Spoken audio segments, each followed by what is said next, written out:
Hello class, my name is Alex Maher and I am presenting my science fiction final exam video on Michael Crichton. Born John Michael Crichton on October 23rd in 1942 in Chicago, Illinois, there isn't much known about his childhood other than that he lived on Long Island in Roslyn, New York, which would eventually lead him to attending Harvard in 1960. There he would study literature and would go on to change to anthropology in 1964.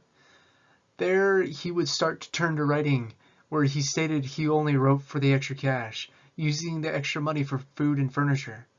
Writing under the pseudonyms of John Lange and Jeffrey Hudson, he would go on to win the Edgar Award for the Best Novel in 1968 for his book, A Case of Need.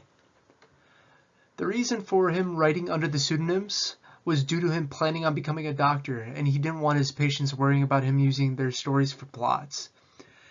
And he would continue to write books during his job as a doctor, and in 1969 he would write his first bestseller, The Andromeda Strain. He would eventually become a full-time novelist in 1971 due to his continued success with the books Congo, Sphere, and The Great Train Robbery. After he became a full-time author, Michael would go on to create some of his greatest works. Unfortunately, he would die of cancer in 2008 at the age of 66. And at the very bottom of the list, you can see that there are 3 books that were published after his death. These were rough drafts that were found on his computer and were eventually to be finished by his colleagues. Michael would primarily write about techno-thriller, a subgenre of science fiction where the plot depends in large part upon computers, weapons, software, and other machines.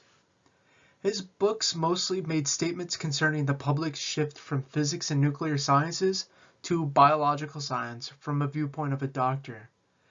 With examples in his books in the Andromeda Strain, the book starts to question if we should continue with advancing biological sciences for the sake of humanity, as the main plot surrounds a satellite crashing onto Earth, harboring a deadly microorganism which rapidly kills a host, and the struggle of the scientists trying to contain and secure the deadly pathogen. This states his concern for the containment of biological weapons and the cease of manufacturing.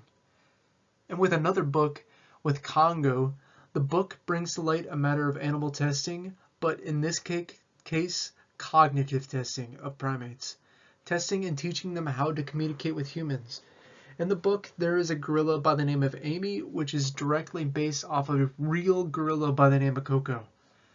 With this book, it publicized the advancements in 1970 where the public mainstream didn't know about gorillas and their ability to communicate.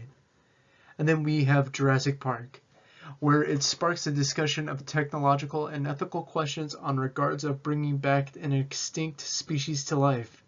And to this day, this book still has people asking, should we be asking the question of can we, but instead ask the question, should we? Here are some notable awards. First, we have his very first award, that being an Edgar Award for the best novel in 1969 for his book, A Case of Need. And for the second one, we have his other Edgar Award for Best Motion Picture Screenplay in 1980 for the movie The Great Train Robbery. But this award isn't to remark upon his success as a filmmaker, but for the success of the book, as this book was a major contributing factor to the decision which would have him decide on becoming a full-time author instead of proceeding to practice medicine. One could say if it weren't for this book's success, we might have not gotten Jurassic Park. And for his final award, we have the Hugo Award for the Best Dramatic Presentation in 1994 for the movie Jurassic Park.